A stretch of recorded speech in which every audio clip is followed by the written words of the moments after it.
جس شخص نے ایک فرض روزہ چھوڑ دیا،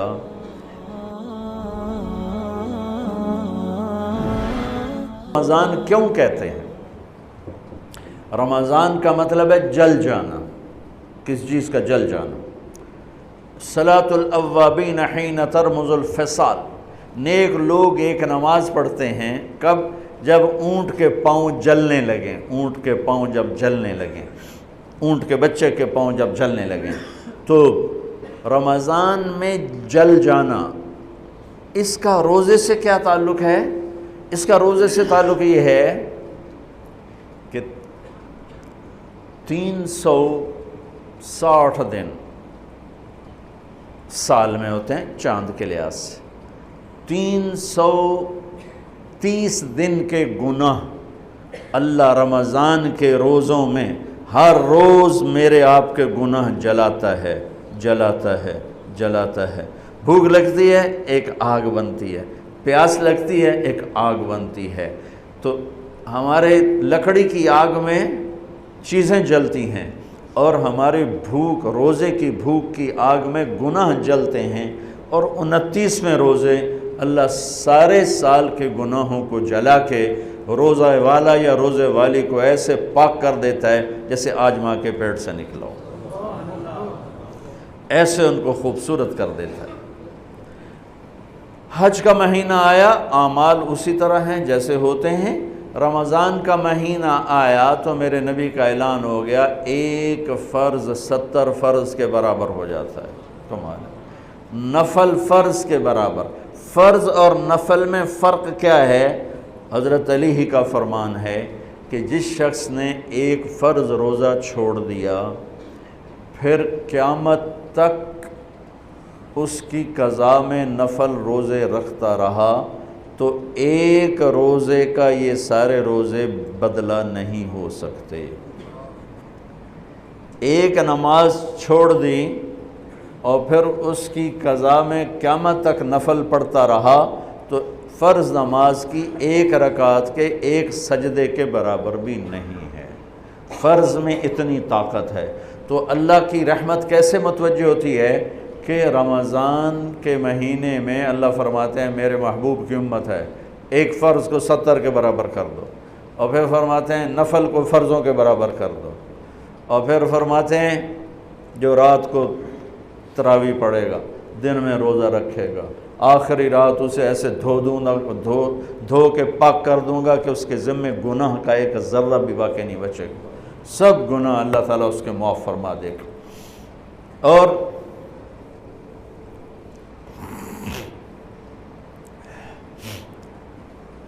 میرے نبی نے فرمایا من صام رمضان ایمانا و احتسابا، دوسری بھی من قام رمضان ایمانا و احتسابا، جس نے روزہ رکھا اللہ کی رضا کے لیے، جس نے تراویح پڑھی اللہ کی رضا کے لیے، اس کے پچھلی زندگی کے سارے گناہ اللہ معاف فرما دیتا ہے۔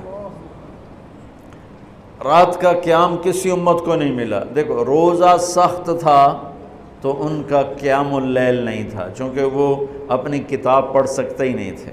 رمضان میں اللہ نے آسمانی کتابیں اتاریں، یکم رمضان کو ابراہیم علیہ السلام پر، 2 رمضان کو تورات موسیٰ علیہ السلام پر، 8 یا 6 رمضان کو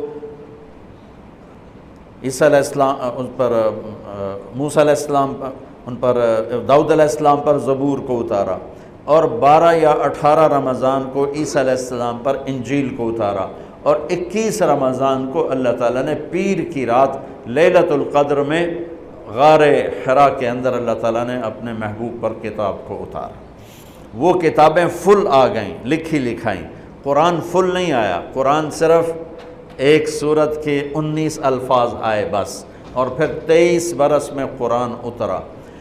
کتنے انبیاء ایسے گزرے ہیں جن کے پاس جبریل زندگی میں ایک دفعہ آیا، زندگی میں جبریل ایک دفعہ، اور 1 سے لے کر آگے کوئی تعداد مقرر نہیں ہے، 100 دفعہ 200 دفعہ، لیکن آپ حیران ہوں گے ہمارے نبی پر جبریل 23 برس میں 24,000 دفعہ آئے، 24,000 دفعہ، جو ایک عجب العجائب ہے۔ عجب العجائب ہے۔ تو میرے بھائیوں، رات کی تراویح، دن کا روزہ، تراویح میں کیا ملنے والا ہے؟ میرے نبی کا فرمان ہے ہر سجدے پہ 1500 نیکی، ہر سجدے پہ 1500 نیکی۔ تھوڑی اپنی کاروباری مصروفیت گھٹاؤ، اپنی کاروباری مشقت گھٹاؤ، اپنے ملازموں کی بھی مشقت گھٹاؤ، تاکہ وہ تراویح پڑھ سکیں، روزہ رکھ سکیں، بشاشت سے پڑھ سکیں، اور اللہ کا فضل ہے ڈھیلے سے ڈھیلا حافظ بھی ہو تو 1.5 گھنٹے میں سارا کچھ نمٹ جاتا ہے۔ اتنی سی ہمت کرو میرے بھائیوں کہ افطاری میں تھوڑا کھاؤ۔ اگر تم پہلوانوں کی طرح شروع ہو گیا نا، پھر تو تم سے عشاء بھی نہیں پڑھی جائے گی، تراویح تم نے کیا پڑھنی۔ روزہ جسم کی فالتو چیزوں کو جلاتا ہے، روزہ ایک قوت پیدا کرتا ہے ایمانی شیطان کے خلاف۔ وہ کیسے پیدا کرتا ہے شیطان کے خلاف؟ اللہ تعالیٰ حلال کو بھی حرام کر دیتا ہے۔ جب بیوی کو بھی شہوت سے دیکھنا حرام ہو گیا اور یہ اس پہ قابو پا گیا تو اوروں کی عزت کو یہ حرام نظر سے کیوں دیکھے گا؟ جب یہ حلال کھانا چھوڑ گیا تو یہ جھوٹ کیوں بولے گا، یہ گالی کیوں دے گا، یہ غیبت کیوں کرے گا؟ جب یہ کان میں دوائی ڈالنا چھوڑ گیا کہ روزہ ٹوٹ جاتا ہے تو یہ اوروں کی غیبت کیوں سنے گا، اوروں کی برائی کیوں سنے گا؟ جب یہ آنکھ میں دوائی نہیں ڈالتا ہے کہ وہ حلق میں جاتی، وہاں سے وہ پیٹ میں چلی جاتی ہے، روزہ ٹوٹ جاتا ہے، تو یہ ان آنکھوں سے غلط کیوں دیکھے گا؟ یہ غلط کیوں کسی کی عزت کے اوپر اپنی بددیانت نظر کو ڈالے گا؟ تو جب یہ اندھیرے میں بند کمرے میں ٹھنڈا پانی پڑا ہوا ہے اور ہاتھ نہیں لگاتا ہے اور اللہ کا دھیان اسے یاد ہوتا ہے کہ اللہ دیکھ رہا ہے، نہاتے ہوئے ہونٹ بند کر لیتا ہے کہ کوئی پانی کا قطرہ منہ میں نہ چلا جائے اور میرا روزہ نہ ٹوٹ جائے، خراب نہ ہو جائے، تو یہ جب اللہ کا اتنا دھیان اس کو نصیب ہو جاتا ہے کہ اللہ دیکھ رہا ہے، ورنہ کیا کسی کو کیا خبر کہ میں 2 گلاس پانی پیتا ہے یا میں پیاس سے بول رہا ہوں۔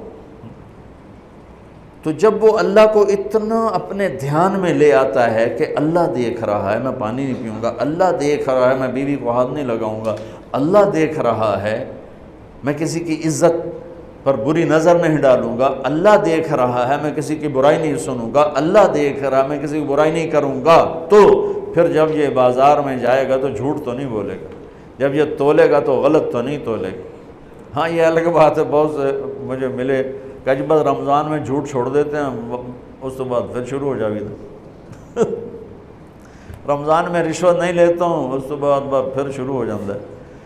تو چلو شکر ہے 1 مہینہ تو مسلمان رہتے ہیں۔ اچھا اس کی وجہ کیا ہے کہ رشوت خور کہتا ہے جی رمضان میں نہیں، جی نہیں، رمضان میں جھوٹ نہیں بولنا، رمضان میں صحیح تولنا ہے، رمضان میں غلط نہیں تولنا ہے۔ کیوں؟ شیطان قید ہو جاتا ہے۔ رمضان میں نمازی کیوں بڑھ جاتے ہیں؟ شیطان قید ہو جاتا ہے۔ کسی امت کو یہ نہیں ملا کہ رمضان میں شیطان قید کیے جائیں، اس امت کو ملا رمضان میں شیطان قید ہو جاتے ہیں۔